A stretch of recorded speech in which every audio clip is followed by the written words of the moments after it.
স্বাগত জানাই সবাইকে। আজকে আমরা আলোচনা করব মাইকেল মধুসূদন দত্তের লেখা মেঘনাদ বধ কাব্যে মেঘনাদ চরিত্র।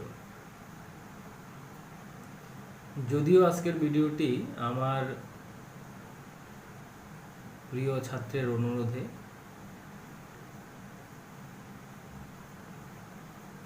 ভালো লাগলে অবশ্যই কমেন্ট করে জানাবেন। প্রথমে আমরা যে বিষয়টা নিয়ে আলোচনা করতে চাই সেই বিষয়টা হচ্ছে,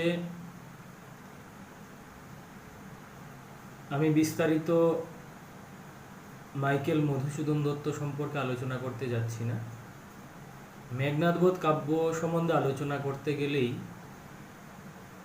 অনেকটা সময়ের প্রয়োজন। টপিকটাও বিশাল টপিক। আমি সংক্ষেপে চেষ্টা করছি আলোচনা করার।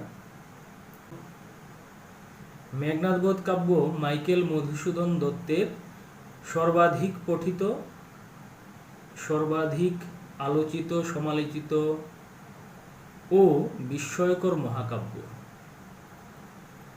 মেঘনাদ বধ কাব্যে মাইকেল মধুসূদন দত্ত অর্থাৎ সৃষ্টিকর্ম ও স্রষ্টা একে অপরের গৌরবের কারণ।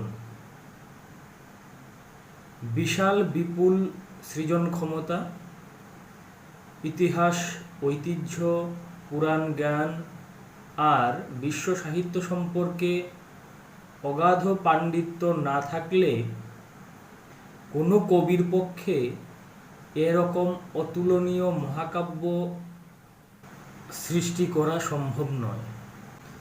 মাইকেল মধুসূদনের অভিজাত ও অহংকারী ব্যক্তিত্বে এই সবগুলো গুণই ছিল। মধুসূদন মেঘনাদ বধ কাব্যে যতগুলো চরিত্র এঁকেছেন, এক কথায় সবগুলোই সার্থকতার আলোতে উদ্ভাসিত।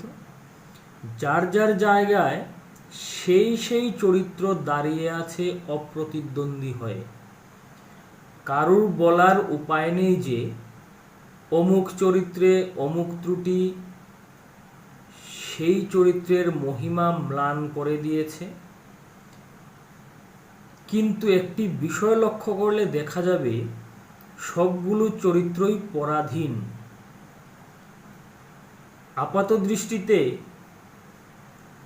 চরিত্রগুলোকে তেজদীপ্ত, বলশালী, সর্বজয়ী মনে হলেও তাই তার পক্ষে সম্ভব হয়েছে এমন অলৌকিক মহাকাব্য সৃষ্টি করা। তা না হলে আজীবন ইংরাজি সাহিত্য চর্চা করা একজন উদ্ধত, বাংলা না জানা বাঙালির পক্ষে এমন অত্যাশ্চর্য মহাকাব্য রচনা করা সম্ভবপর ছিল না।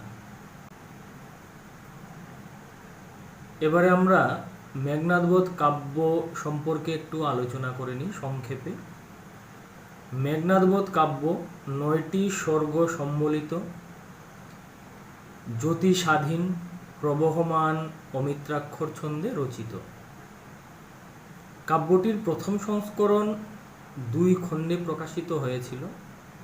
প্রথম খণ্ড প্রকাশিত হয় 4 জানুয়ারি 1861 সালে। এই খণ্ডে মোট 5টি স্বর্গ ছিল, প্রথম থেকে পঞ্চম স্বর্গ।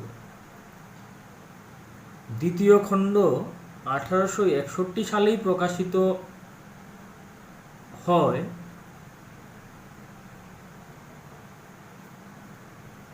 শেষ 4টা স্বর্গ নিয়ে। মধুসূদনের জীবদ্দশায় মেঘনাদ বধ কাব্যের 6টি সংস্করণ প্রকাশিত হয়েছিল।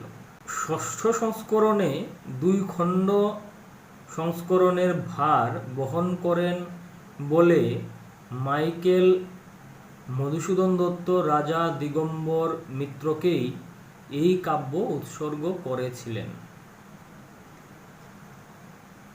কিন্তু কবির ইউরোপ প্রবাসকালে রাজা দিগম্বর মিত্রের সঙ্গে কবির মানসিক দূরত্ব তৈরি হয়, যার ফলে কাব্যের তৃতীয় সংস্করণে উৎসর্গপত্র থেকে রাজা দিগম্বর মিত্রের নাম বর্জন করা হয়।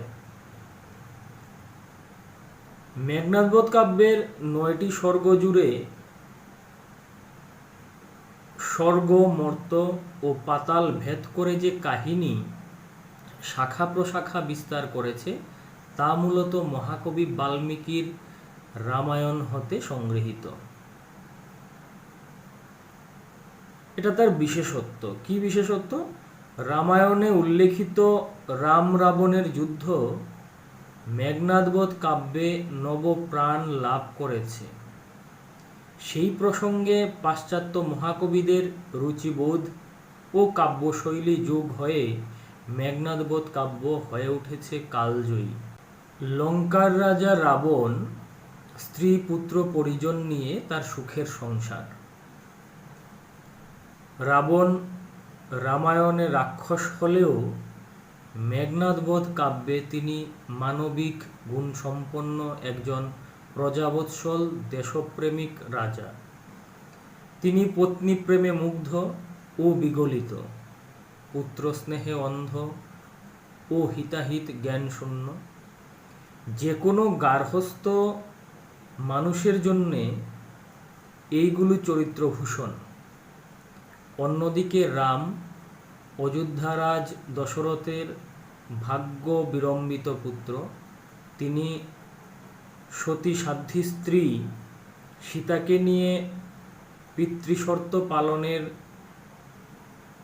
খাতিরে পঞ্চবটী বনে নির্বাসিত। সঙ্গে আছে চিরানুগত বৈমাত্রেয় ভ্রাতা লক্ষ্মণ।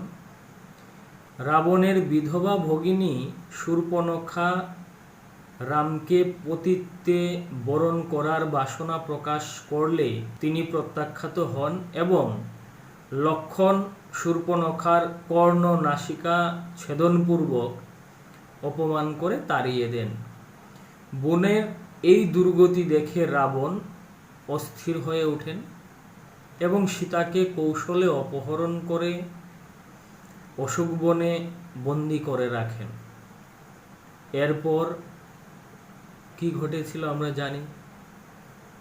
এরপর সীতাকে উদ্ধারের জন্য রাম, লক্ষ্মণ লঙ্কার রাজা রাবণের সঙ্গে যুদ্ধে লিপ্ত হন এবং যুদ্ধে জয়ী হয়ে সীতাকে উদ্ধার করেন। সংক্ষেপে এই হলো মেঘনাদবধ কাব্যের কাহিনী সূত্র। এখানে একটি কথা না বললেই নয়, যদিও মাইকেল মধুসূদন দত্ত রামায়ণ হতে তার কাহিনীর বীজ সংগ্রহ করেছিলেন, কিন্তু রামায়ণের পুনর্পাঠ নয়, তিনি গড়তে চেয়েছেন এক নতুন উপাখ্যান। সেই উপাখ্যানের ভেতরে তিনি এমন কিছু চেতনা সৃষ্টি করেছেন যেগুলো উপলব্ধি করতে না পারলে মেঘনাদবধ কাব্য পাঠ করাই বৃথা হয়ে যায়। তাই আমি মনে করি মেঘনাদবধ কাব্য পাঠে লেখকের চেয়ে পাঠকেরই দায়টা বেশি থেকে যায়। কেউই নিজের বলে বলীয়ান নয়, পরোক্ষ শক্তির উপর নির্ভরশীল। রাম নিজেই ভগবানের অবতার, তবু লক্ষ্মণের প্রাণ ভিক্ষার জন্য তাকে যেতে হয় প্রেতপুরীতে। অন্যদিকে রাবণ যদিও অপরাজেয় যোদ্ধা, কিন্তু তবু তিনি বিষ্ণুর বর প্রার্থী। ইন্দ্রজিৎ, মেঘনাদ, সেও তার শক্তির জন্য নির্ভরশীল নিকুম্ভিলা যজ্ঞের উপর। এত সুন্দর যে প্রমীলা, সেও অসহায় মেঘনাদের বিরহ ভারে। আসলে প্রতিটি চরিত্রের ভিতর দিয়ে মধুসূদন দেখাতে চেয়েছেন গ্রিক ট্র্যাজেডিতে যার নাম নিয়তিবাদ, ভারতীয় পুরাণে তাই দেখা দিয়েছিল ঈশ্বরবাদ হয়ে। দুটি জিনিস মূলত একই, তবে দুই রকমের পাত্রে থাকার ফলে দুই রকম রং ধারণ করেছে। কেউ যদি বলার চেষ্টা করেন মধুসূদন ধর্মদ্রোহী বা ঈশ্বরদ্রোহী ছিলেন, তাহলে বোধহয় বলা উচিত তিনি কিছুতেই দ্রোহ প্রকাশ করেননি। তবে দ্রোহ প্রকাশের জায়গাগুলো তিনি শনাক্ত করতে পেরেছিলেন। সেই চিহ্নিত জায়গায় আঘাত করাই বর্তমান পাঠকের কাজ। মেঘনাদবধ কাব্যে পৃথিবীর সকল শ্রেষ্ঠ মহাকাব্যের মাধুর্য আছে। সেই মাধুর্যকে কৃপণ বা ক্ষীণদৃষ্টির মানুষেরা বলেন ঋণ। উন্মুক্ত প্রকৃতিতে ফুলের বক্ষ থেকে ভ্রমর মধুকে ঋণ হিসেবে নেয় না। বায়ু প্রবাহের কাছেও ঋণী নয় সমুদ্রের উর্মিমালা। চাঁদ ঋণী রাতের কাছে, নাকি চাঁদই ঋণী করেছে রাতকে? এ প্রশ্ন যেমন অপ্রাসঙ্গিক, তদ্রূপ শিল্পরাজ্যেও ঋণ শব্দটি পরিত্যাজ্য। মধুসূদন সেই কবি যে কবিকে সৃষ্টির জন্য কারোর কাছে ঋণ নিতে হয় না। তিনি নিজেই ছিলেন একজন মহান দাতা। ভারতবর্ষের তো নয়ই, পৃথিবীর খুব কম কবিই আছেন বিশ্ব সাহিত্যে যার দখল মধুসূদনের সমপর্যায়ে। শুধু কবি হওয়ার জন্য 13-14টি ভাষা পৃথিবীর আর কোনো কবি স্বেচ্ছায় আয়ত্ত করেছিলেন বলে খুব একটা চোখে পড়ে না। যে কবি বিশ্ব সাহিত্যের অপার সৌন্দর্য সবসময় মাথায় নিয়ে বেরিয়েছেন, তার কাছে মেঘনাদবধ কাব্য রচনা একই সাথে সামান্য এবং অসামান্য ঘটনা। সামান্য এই অর্থে যে এই কাব্যটিতেই স্থান পেতে পারত নতুন জীবন প্রত্যাশী বাঙালি জাতির জীবনমান ও সংস্কৃতি। এই কাব্যটিতে নির্মিত হতে পারত বাঙালি জাতির রুচিবোধ, কিন্তু সেই ধীর স্থির মনোযোগ থেকে এই কাব্যটি বঞ্চিত। অসামান্য এই অর্থে যে মেঘনাদবধ কাব্যে যা কিছু আছে তাই আগামী দিনের কবি ও কবিতার জন্যে প্রেরণার বাতিঘর হয়ে থাকবে। কাব্য রচনা আবেগের বিষয় নয়, চর্চা ও চিন্তার বিষয়। এই কথাটি প্রাচ্য ও পাশ্চাত্যের অমূল সম্পদ অনুসন্ধান করে খুঁজে এনেছেন মধুসূদন। এ যুগের আধুনিক কবিরা সেই অনুসন্ধানের পথেই অক্লান্ত পরিব্রাজক। মাইকেল মধুসূদন দত্ত মেঘনাদবধ কাব্যে রূপকে, প্রতীকে, উপমায়, চিত্রকল্পে অনেক কথাই বলেছেন। সেগুলোকে খুঁজে বের করে যথার্থ ব্যাখ্যাদানই এ সময়ে গবেষক ও পাঠকদের দায়। এ দায় আমাদের নিতেই হবে। মহাবিদ্রোহী পূর্বসূরির জন্যে অনুসন্ধানী উত্তরসূরিকে এই অমূল্য শ্রদ্ধার্ঘ নিবেদন করা অবশ্য কর্তব্য। এই গেল মোটামুটি আমাদের মেঘনাদবধ কাব্য সম্পর্কে আলোচনা। বিস্তারিত আলোচনা করার অবকাশ নেই, যেহেতু আমাদের মূল বিষয়টা হচ্ছে মেঘনাদ চরিত্র আলোচনা করা। সেটাও আমরা সংক্ষেপে আলোচনা করে নেব। সমগ্র বাংলা সাহিত্যের ইতিহাসে মাইকেল মধুসূদন দত্ত এক বিশিষ্ট নাম, তা আমরা জানি। মহাকবির কাব্যসত্তার শ্রেষ্ঠতম বহিঃপ্রকাশ মেঘনাদবধ কাব্য। এই কাব্যটাকে সাহিত্যিক মহাকাব্য বলা হয়ে থাকে। উক্ত কাব্যের কেন্দ্রীয় চরিত্র মেঘনাদ মধুকবির মহান সৃষ্টি। বাংলা সাহিত্যের অনন্য সম্পদ মেঘনাদ। আলোচ্য অভিষেক খণ্ডে মেঘনাদ অন্য মাত্রা পেয়েছে। পাঠ্যটির নিবিড় পাঠে দেখি মেঘনাদ আবির্ভূত হচ্ছেন প্রিয় ভ্রাতা বীরবাহুর নিদারুণ অকাল প্রয়াণে দুঃখ সংবাদ শ্রবণের মধ্য দিয়ে। তিনি তার প্রিয় ভাই বীরবাহুর মৃত্যুর সংবাদ পেয়ে আবির্ভূত হচ্ছেন। যুদ্ধ বিধ্বস্ত লঙ্কার করুণ অবস্থা জানালেন। রাজলক্ষ্মী প্রভাসা ছদ্মবেশে যুদ্ধবিধ্বস্ত লঙ্কার করুণ অবস্থা জানালে তিনি ক্রুদ্ধ হয়ে ওঠেন। দেশ ও জাতির চরম বিপদের দিনে বীর মেঘনাদ আমোদ প্রমোদে মগ্ন থাকায় নিজেকে আত্মধিক্কার দিতে থাকেন বারংবার। কি বলছেন তিনি?